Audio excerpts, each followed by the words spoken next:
Just doing it. Okay. All right. Hi, everybody, and welcome. I'm Liz Fenton, and I'm here with Lisa Steinke. She's my best friend and co-author of 7 novels. The most recent is How to Save a Life, which came out on July 14th, and it's a dark, heart-pounding love story with a Groundhog Day twist, and it's available at Warwick's. Our entire backlist is available there, and you can get it personalized. And we just so happen to have Julie with Warwick's here to tell you all about it. Yeah, hi, thanks Liz, thanks Lisa, and welcome Hank. Thank you for joining us on the Couch Surfing Book Tour. Thank you. I'm very cozy on my not couch. This is my I know we call it a couch, but I think we all need to figure out how to get on our couches, because I think some of our viewers though are on their couches, so that's always a good thing. It's like relax and enjoy. We have I see a lot of faces that I recognize out there. Hello. So for those of you that are regulars of this, sorry, I got to repeat myself, but there are some new people too. Just want to let you know that Warwick's is open for business, have been since like the end of May. So social distancing, masks required, but you can come and browse books, which is always a really great thing to do. But if you so choose to, you would rather have us ship the book to you, like I say, any way you can get a book, you can get it from Warwick's. So if you are inclined to buy a book, buy it from Warwick's. Hopefully you will buy Hank's book from us this evening. I'll be putting the link in for that. I'll put the link in for Liz and Lisa's books. We couldn't be, there it is. If you're watching on speaker view, you might not have seen that, but Hank held up a copy of her book. So anyways, couldn't do this couch surfing without you, Liz and Lisa. We love that you guys started this with us. Gosh, seems like ages ago now. It's been really fun. Right. We've brought some really great authors to everybody. So thank you all for joining in. I'll be in the background and have a great conversation.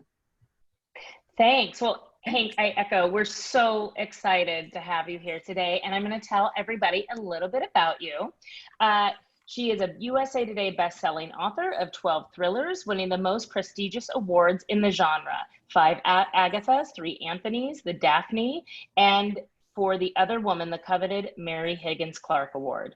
She is also an on-air investigative reporter for Boston's WHDH-TV with 37 Emmys and a dozen more journalism honors.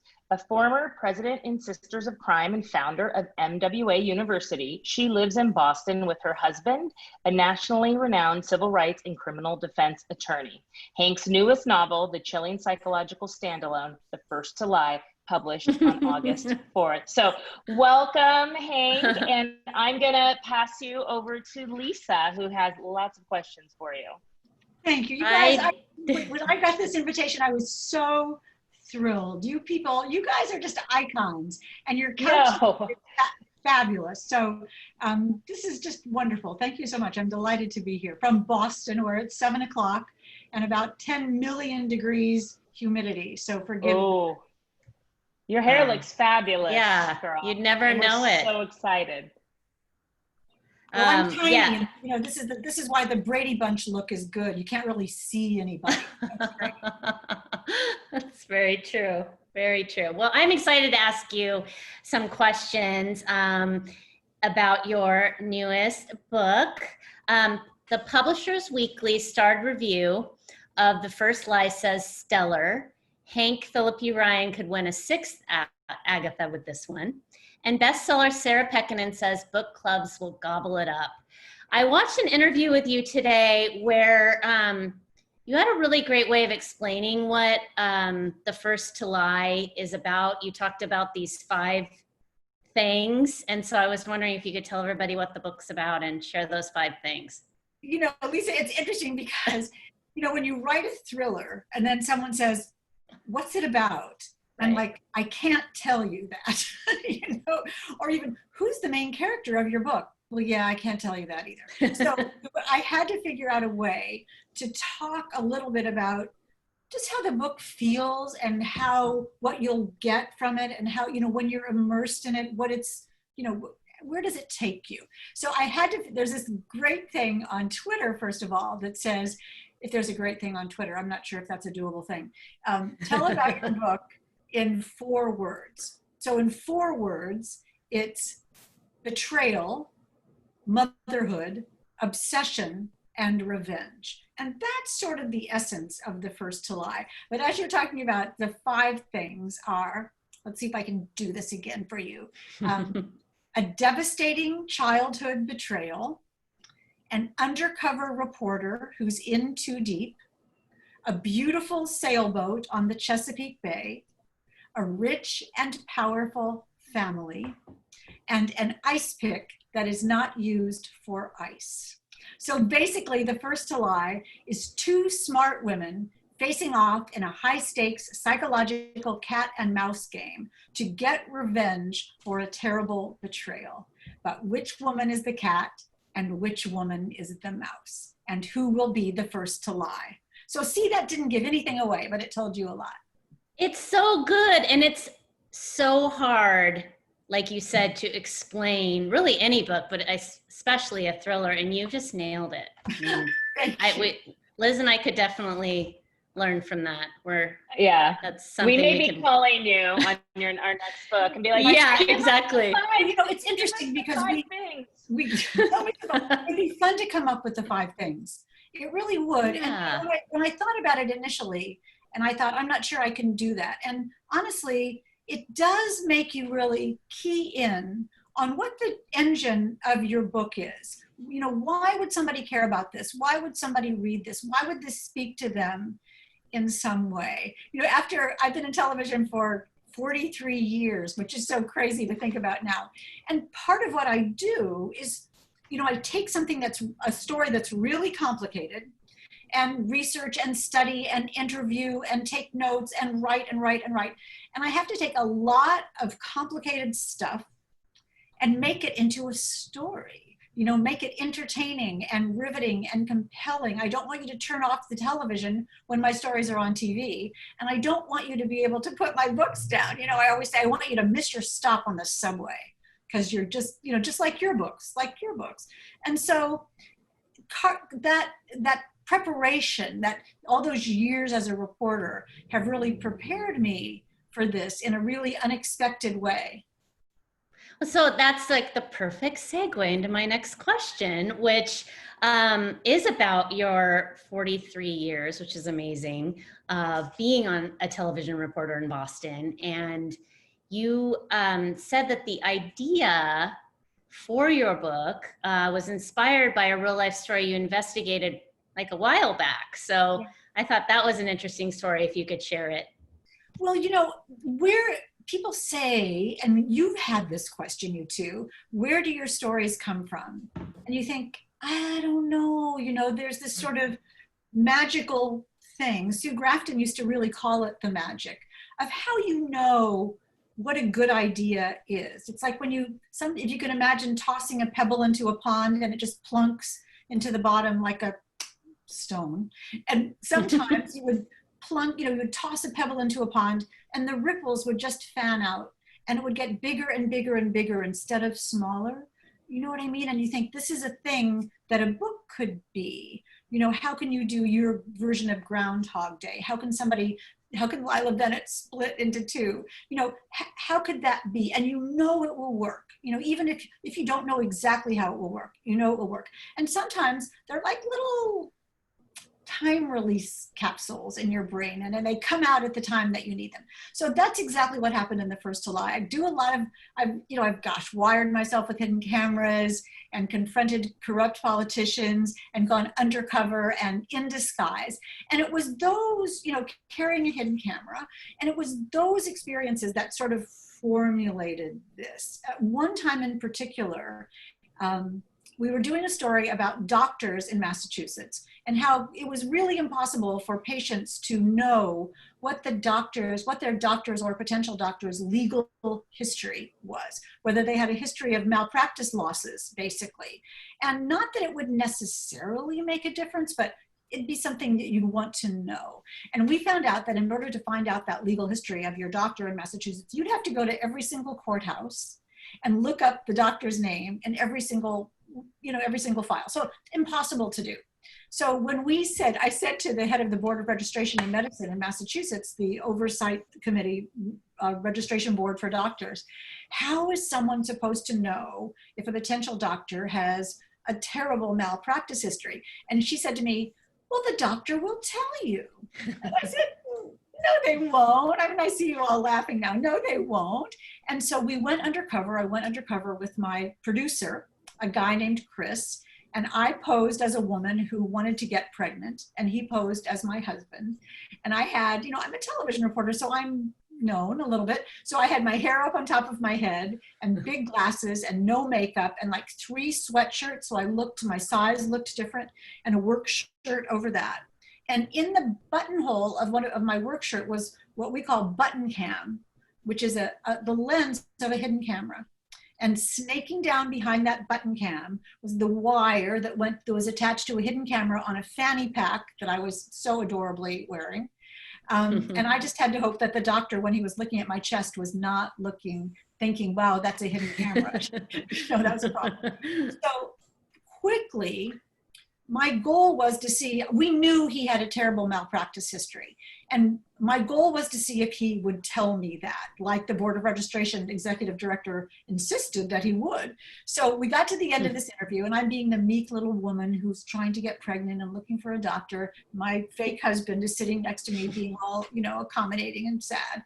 And so finally, and here's what you need to know, is that in Massachusetts, you can't record somebody's audio if they don't know it. You have to tell them. So I wasn't going to say, oh, and by the way, I'm Hank Phillippi Ryan from Channel 7 and I have a little camera right here. So you can't do that.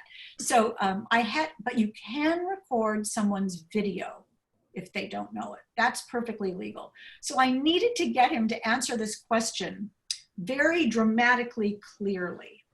And I knew the answer was yes, that he had had lots of malpractice losses. So I said to him, could I just ask you, just so I know, do you have a lot of malpractice losses in Massachusetts? Yes or no?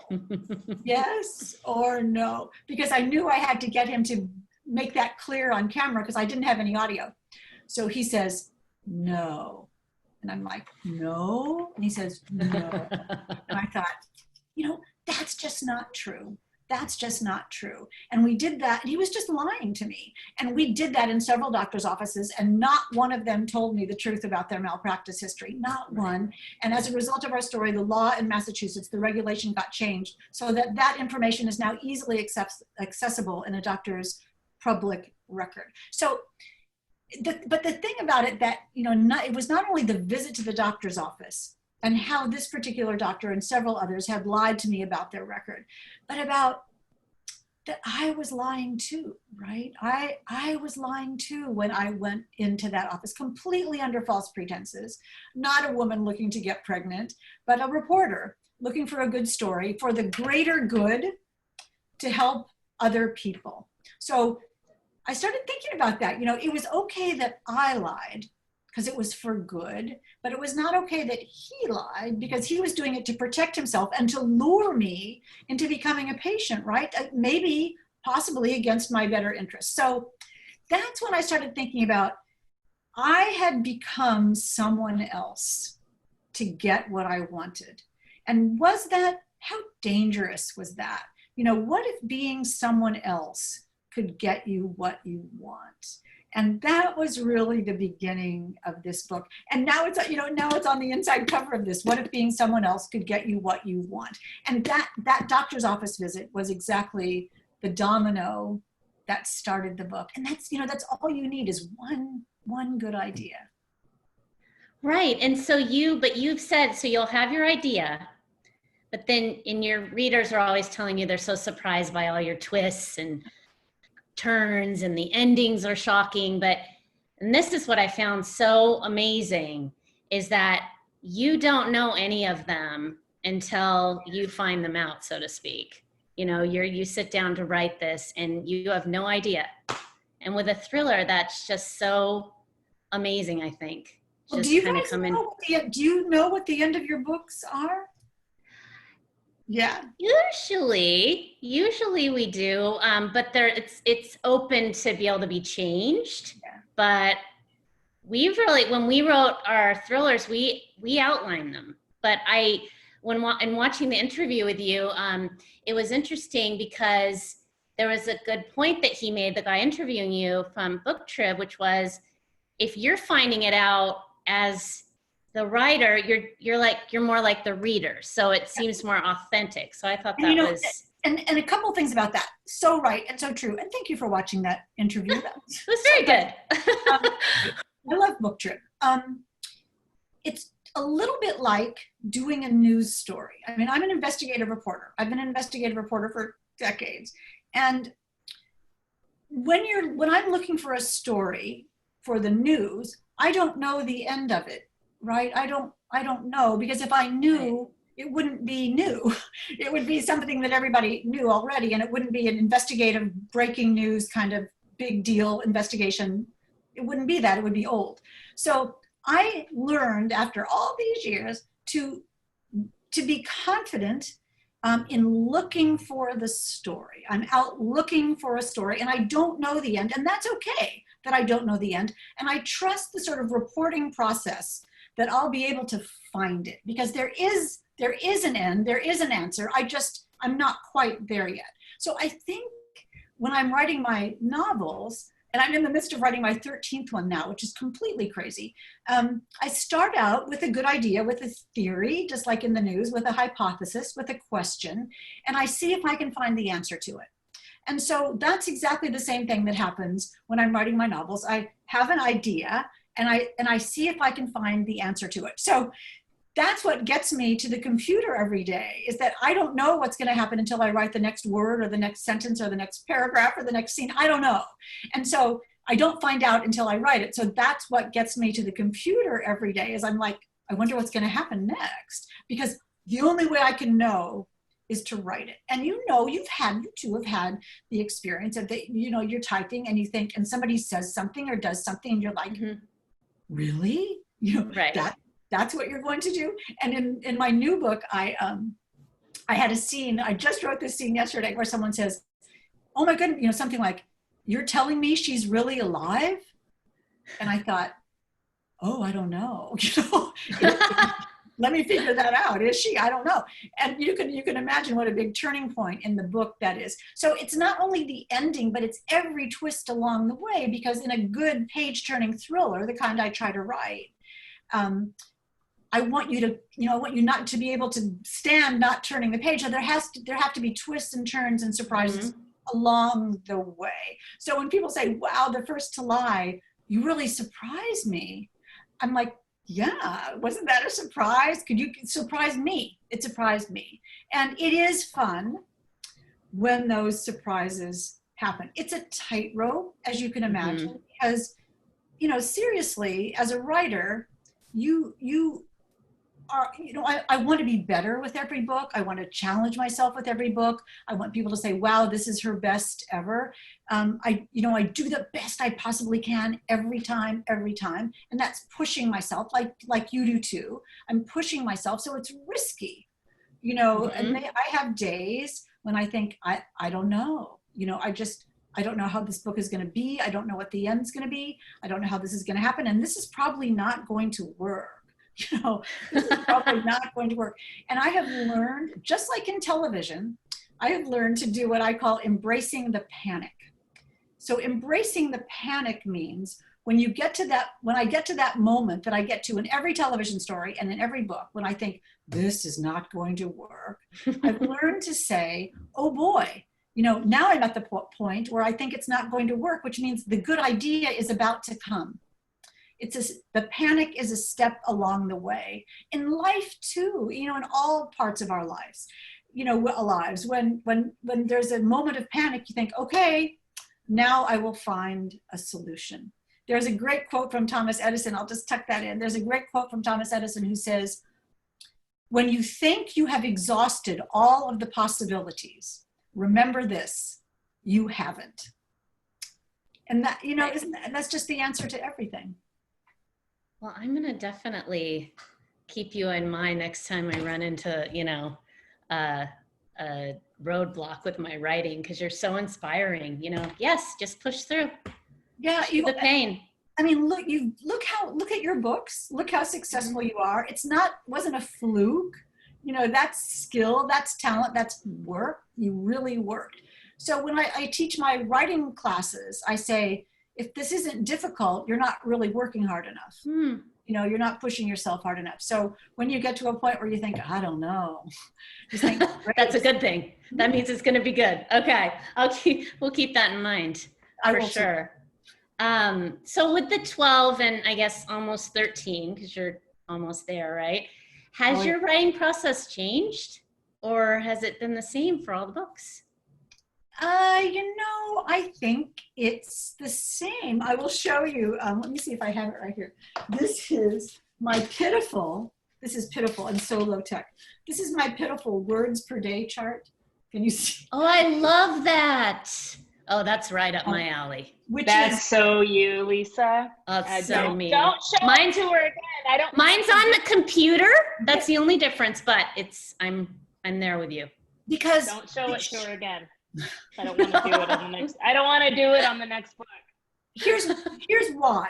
And here's the theory of it.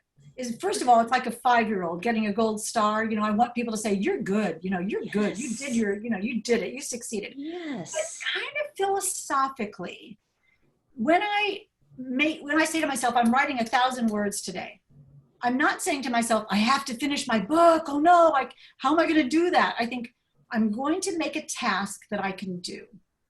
And then at the end of the day, when I've succeeded, I can say, yay, I did my words. I succeeded. So I allow myself to succeed every day instead of beating myself up for failing. And when you make a task into smaller pieces that you can do, writing a book is really daunting. Writing a good, best book you've ever written, okay, right now, and it's due in a week, that's a very daunting situation. So you say, okay, it's worked before. I look at my Emmys and I look at those wonderful Agatha teapots and I say, okay, you've panicked before. It's worked before. Let's just write your 1,000 words and you'll be fine. So the words per day chart is sort of my way of saying, good job. You did this. Yeah. And now do it again. Yes. Liz is I going love crazy. it. No. I'm thinking maybe I should break it down by the day now, because right now I'm just doing it by the week. Oh, So I'm gonna mute you, Lisa. I just muted Lisa, so she can't ask you any more about it. I do not want to do that on the next book. This is you two fighting. I just muted her. She can't talk to you about it anymore. Fine. Do it with hand signals. How many words a day? I know, right? Well, and it's fascinating to me with all these awards and all these years under your belt that you say, when you sit down to write the next book, you still feel like that total panic that you cannot even do it. Like, forget making the word count. You think, I can't even write a book. I don't even know how to write a book. Like, that's amazing to me that you, with all of your award, like, that you would feel that way. Because I know we feel that way every time. I think that every author who has had some level of success, as you two have, it would not be realistic. I've not heard from anybody who says, oh yeah, I got this. If you say, oh yeah, I got this, you do not, it is a huge responsibility. Look at all these readers who are out here waiting for us to give them a really great experience. And I feel that responsibility. I want to give you a fantastic, unputdownable book. And so do you. And so that's not easy. If that were easy, everybody could do that. So in taking that first step of typing chapter 1, and you think, here I go, 100,000 words to go. Yikes, I wonder if I can do it. I think that is like a stage fright almost, when an actor goes on and you say, the show must go on and I can do it. And then once you're in it, I don't want to freak out Liz again, but I also set a timer. Oh, yes. Now I'm gonna have to I'm taking notes. A timer. Okay, come on. Come with it. Again, because there's so many external things that are distracting. I have a big window behind my computer has a big sugar maple tree that has birds and squirrels and all kinds of things, and they're so entertaining. And the squirrels can really leap from limb to limb. Fun to watch, very entertaining. And so I think, okay, and there's Facebook and there's Instagram and there's Twitter, and I'm on them way too much. And so I think, okay, I'm going to set this timer for 34 minutes, and I promise myself that I will not do anything but write for those 34 minutes. not going to do the laundry, not going to get a Diet Coke, not going to go look for the mail because that's so tempting. I'm just going to write for 34 minutes and force myself to focus. And once I make the promise to myself, which I cannot break, and I get focused, then when the time goes off, I hardly know it. It's as if no time has gone by, and I just set another timer and do it again. But it's so difficult these days to narrow your mind in a good kind of way to do what you have to do. And so again, my primitive 5-year-old way of making myself work. It's, in television, and again, I think this is a good experience in television. If I said to my news director, can I be on at 10 after 6 because I'm not really feeling, the 6 o'clock news, can it wait a little because I'm not really inspired? No, I wouldn't last a minute in television if I couldn't work under pressure. So, but if I have 9 or 10 months to write a book, then maybe I'll just do it tomorrow. So I can't do that. So I have learned over these years some discipline. And I also know my limitations, and I know what I have to do to get myself to do the thing I have to do. Don't you have this? I mean, everybody who's listening. Yeah, yes. And when COVID started for us, I was like, we need to write a book right now. I mean, those kind of situations put me in that mode of, okay, I'm stuck at home, which, is not a whole lot different than what my day looks like as a writer. But I was really on board with just sinking into a new book, whereas this one, she's over here in the squares, was sort of hoping we would take some time off. So I think that's an interesting topic too, because so many people feel different about. I mean, I just couldn't do it. I mean, I was like I was putting things in the freezer and making sure we had paper towels and in survival mode. And initially, Boston was really in bad shape. And so my husband is a criminal defense attorney, as he said, and he can work at home. And there was this sort of layer of terror over everything.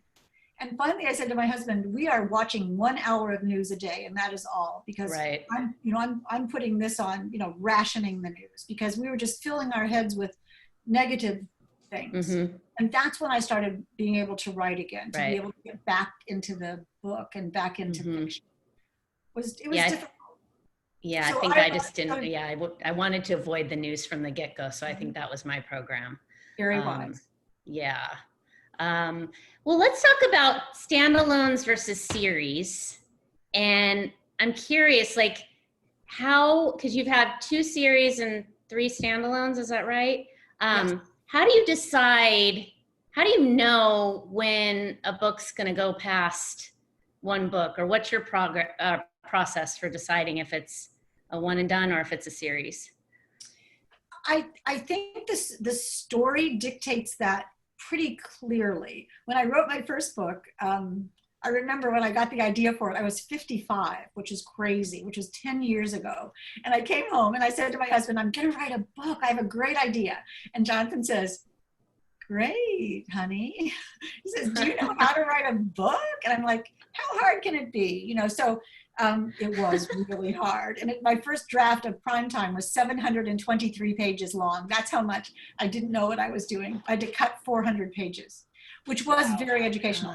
But so I was such a complete newbie that I really didn't know about series and standalones.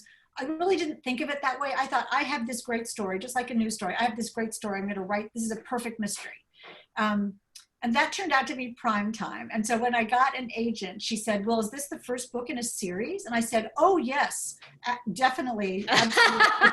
But I've never really thought about that. But so then I did the Charlotte McNally series. And then I had an idea for another book. After 4 Charlie McNally series, Primetime, FaceTime, Airtime, and Drive Time, won the Agatha, was great. I love it. I still love it. But I was in the dentist's office and I was reading an old issue of People magazine. And there was an article about John Sanford, the ex-governor of South Carolina. Mark Sanford. John Sanford is the author. Mark Sanford, the ex-governor of South Carolina, who ran off, told his constituents that he was hiking the Appalachian Trail. Remember this? And he was really off with his mistress. Yes. And there was a quote in that article that said, you can, and it was a scandal, a massive scandal. And there was an article there was a line in this article that someone had said, you can choose your sin, but you cannot choose your consequences. And I thought, oh, there's a book right there, right? There's the pebble in the pond, totally a book. And I knew that that was a bigger story than the Charlotte McNally series could handle. It had to be bigger. So I started the Jane Ryland sort of a dual point of view, bigger thriller, bigger textured kind of book. So I wrote 5 of those, and there's still some in the works. But then I had another idea for a novel, and it wasn't a series. It just wasn't. It was a one and done, one time only. It's the biggest thing that ever happened to Ashlyn Bryant and Mercer Hennessy was Trust Me. And in a standalone, it's just this one, it's not a cast of characters who have an adventure. It's not the reporter in Boston looking for the story and the detective in Boston solving the murder, and the stories come together like the Jane Ryland books. This is one big, put it all on the table, blockbuster. The world will never be the same when this story is over, and that's it. And that's a standalone. Because in a standalone, in a series, Jane Ryland, in the Jane Ryland book, starting with The Other Woman, which was, you can't choose your consequences, that was The Other Woman.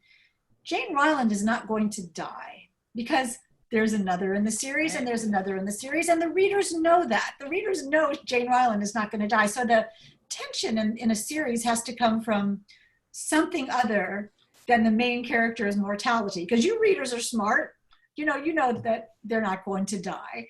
So the tension has to come, the suspense has to come from somewhere else. But in a standalone, anybody can be good and anyone can die. Anyone can lie. Anyone can be guilty. Anything can happen. It's all on the table. There are no expectations whatsoever in writing a standalone. You just do it and you leave them gasping, and then it's over. And that the power of that, the power of writing a standalone like that, where you can, I feel as if I can take every single bit of my brain and sleight of hand and gaslighting and manipulation and deception, and lead the reader down this path so that at the end you say, oh my golly, I didn't see that coming, but I should have. Remember a million years ago when you first read Murder on the Orient Express and you thought, how did she do that? How did she tell that story? How did she pull that off? And it was fair. And in the end you thought, every clue was there. I should have seen it. And that's what I'm going for in a standalone. And you can't do that in a series book. So right. I love this all out on the table element of writing a standalone. I mean, don't you? It's fabulous. Yes. Do you have a preference? Well, that's a good question. I love the Charlotte McNally books. They're sort of fun, like Nick and Nora Charles, sort of sophisticated humor. And the Jane Ryland books, someone said it's like the Good Wife meets Law and Order. That's sort of what the Jane Ryland books are. So you get a sense of what that's like. But a standalone is just a twisty, turny, one of a kind, let's see what I can do here. And wow, are you going to be surprised? And absolutely, as I said, absolutely anyone could die. So I love that. I do love that power. Right. I do love that. I mean, you cannot write the same book twice. It's not like another adventure of Jane Ryland. It is like, it's a completely different milieu. It's a completely different setting. It's a completely different theme, right. And that you see what theme emerges as you write. I don't go in with a theme, but I come out with a theme if I'm lucky, not on every piece of wood available. So I do like writing I'm talking myself into it now. I do like writing standalones quite a bit. The First to Lie is a great title. Can you tell us the story behind that? And do you come up with your titles, or does your editor, or how does it work? My book, The Other Woman, was clearly The Other Woman. That was all that was going to be. And what I love about titles is all my titles mean not just what you think they mean. And as the book evolves, they begin to mean something else as well, and then something else as well, and something else as well. My book, Trust Me, started out being called, I forget, True Enough, because it's about a true crime writer who realizes it's impossible to know the truth of anything, so that when she's writing her stories, it just has to be true enough. Just true enough to sound true. But then nobody liked that title except for me. And so that turned into I like that title. I like it.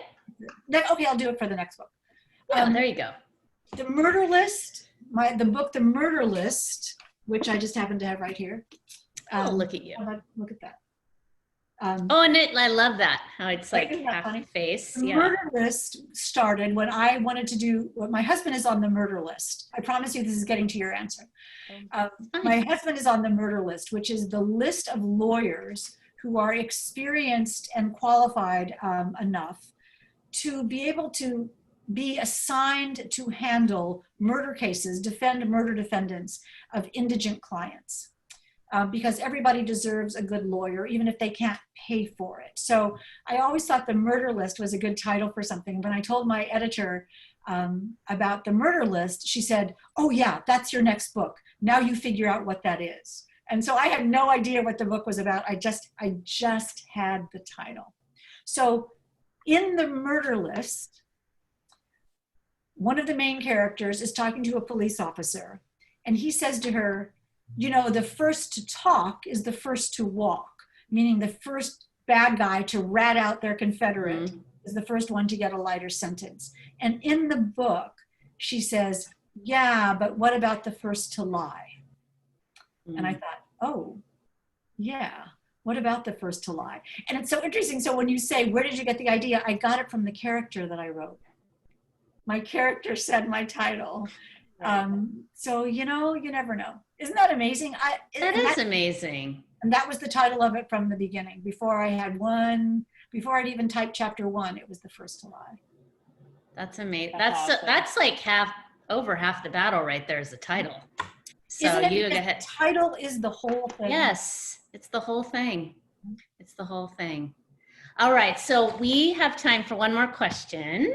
I could talk to you all night though.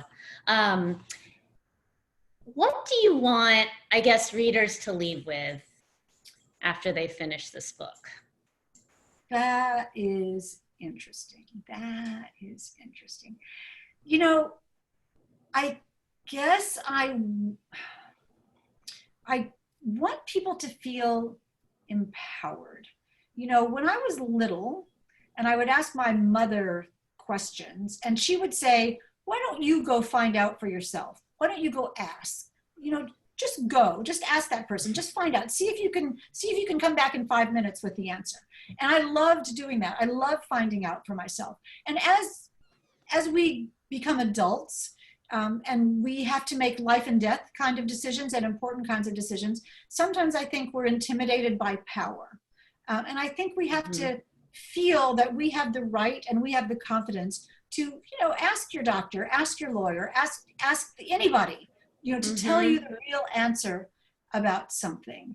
I don't want people to think, oh, I don't know. I wish I had found that out. I wish I had known that sooner. I wish I had asked. I wish I had been stronger about it. And so a lot of The First to Lie is about women's search for families and how important it is to so many women to have a family, and that mother-daughter relationship and the mother-daughter trust and the mother-daughter bond, and the joy and sorrow we feel when something happens to our families, and how devastating betrayal might be, whether it's betrayal by someone you love or by someone you trust or by someone you love and trust, and how angry you would feel if you were desperately, terribly, devastatingly betrayed. What would you do? So, you know, the themes, you know, I was talking about the themes of The First to Lie are family and family relationships and that mother-daughter bond. And I want us to be aware of that and how important that is, and how important it is to be able to stand up for ourselves and ask questions and hear the truth. It's a good message. I mean, it's a mystery. It's a good, well, yes, but still, it's a good message for 2020, and I love that it's in there. You know, I love that you have that message within this like thriller. It's amazing. Well, thank you. Because of working in the news, thank you. Right. Because of working in news, there is a reason for every story. You know, I ask myself when I'm as an investigative reporter, before I work on a story, I say, why do I care? You know, why do I care about this? And as I'm writing my novels, I say to myself constantly, why do I care about this? Why do I care about this character? Why do I care about what is happening here? Why will readers care about this book? And that's very important to me. Mm-hmm. Well, thank you so much. I mean, for sharing all of this. I'm fascinated. Well, Let's leave it at that. We'll yes. Me too. Hey, Hank, tell everybody where they can find you online and on social media. Except for my 34-minute chunks, you can always find me on Facebook at Hank Phillippi Ryan Author, and on Instagram at Hank P. Ryan. And my website, if you click on, and Twitter at Hank P. Ryan. On my website, if you click on contact, it comes right to me with no one in the middle. You can also find me and Hannah Mary McKinnon every Tuesday and Thursday, starting soon at 12:30 p.m., where we read your book out loud on First Chapter Fun. So First Chapter Fun every Tuesday and Thursday at now 12:30 in the afternoon. Hannah Mary McKinnon and I read the first chapter of a new book out loud, and then you get hooked on the book, and then you go right to Warwick's and get the book. There you go. It's a great series. It's a great series. It has been fascinating to talk to you today. I took some notes. It's good stuff, girl. But I want you all to find me on Facebook, find me on BookBub, find me on Twitter. You know, that's very, very important. Come to my website, sign up for my newsletter. I love to stay in touch with you all. Oh yeah. I took a note too. I took a note. Why do I care? I'm going to write that. I'm going to put that right up when we start our next book. I think that's a great. I think I'm going to say that in conversations to you sometime. Ooh. I'm going to really have to up my game. Yeah. Well, anyway, Hank, it's been such a pleasure. Julie, why don't you take us out? I'll close us out here. Hank, that was so, I mean, like you said, I mean, honest to goodness, I could have sat here for another hour and listened to you guys talk. It was so great. So thank you, Hank. Thank you. Perfect questions. I mean, really perfect, thoughtful. You all are wonderful. Thank you. They're doing a great job. So here's the thing. Whatever world we're in next year, you need to come back, whether we're still doing virtual or if you want to come out to San Diego, we'd love to have you at the store. So thank you very much. And thank you everybody for watching. Good. I hope so. Thanks everybody for watching. And thank you all. And we'll see you next time. Bye everybody.